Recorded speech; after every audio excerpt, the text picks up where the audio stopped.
নমস্কার। কবি বীরেন্দ্র চট্টোপাধ্যায়ের লেখা রাস্তা কারো একার নয় এই কবিতাটা আবৃত্তি করছি। আপনাদের ভালো লাগলে অবশ্যই আমার চ্যানেলটাকে সাবস্ক্রাইব করবেন, লাইক করবেন, শেয়ার করবেন, বেল বাটনটা প্রেস করবেন।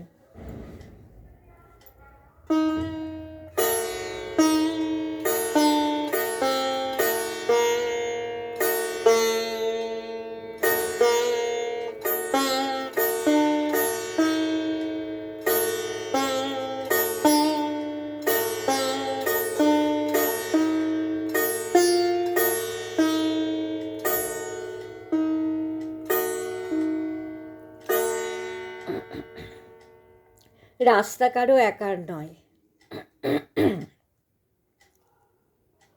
ধর্ম যখন বিজ্ঞানকে বলে রাস্তা ছাড়ো, বিজ্ঞান কি রাস্তা ছেড়ে দেয়? পোপের ভয়ে দেশান্তরী হয়েছিলেন লিওনার্দো দা ভিঞ্চি। সারাদিন একটা অন্ধকার ঘরের মধ্যে পায়চারি করতেন গ্যালিলিও গ্যালিলেই। তাকে পাহারা দেবার জন্য বসে থাকতো একজন ধর্মের পেয়াদা, যার চোখের পাতা বাতাসেও নড়ত না। বিজ্ঞান কি তখন থেমেছিল? তীর্থের পাণ্ডাদের হই হই, তাদের লাল চোখ কি পেরেছিল পৃথিবীকে বেঞ্চের উপর দাঁড় করিয়ে সূর্যকে তার চারদিকে উঠবোস করাতে?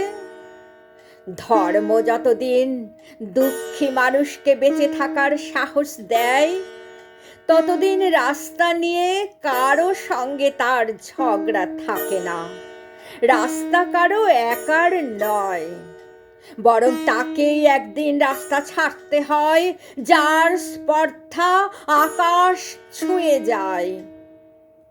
বিজ্ঞান যখন প্রেমের গান ভুলে ভাড়াটে জল্লাদের পোশাক গায়ে চাপায়, আর রাজনীতির বাদশারা পয়সা দিয়ে তার ইজ্জত কিনে নেয়, আর তার গলা থেকে ধর্মের সাধ্যের মতোই কর্কশ আদেশ শোনা যায়, রাস্তা ছাড়ো নইলে।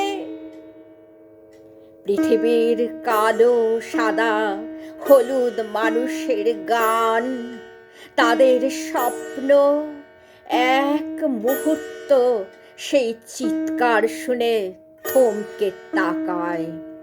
তারপর যার যেদিকে রাস্তা সেদিকে মুখ করেই তারা সামনে, আরো সামনের দিকে এগিয়ে যায়।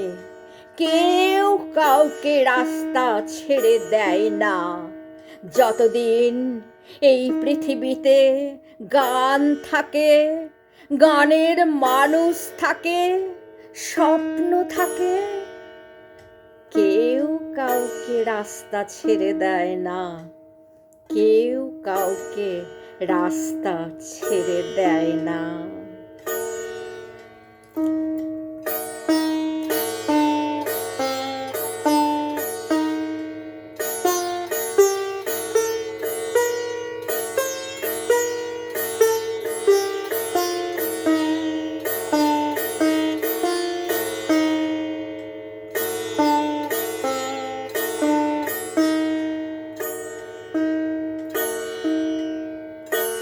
নমস্কার।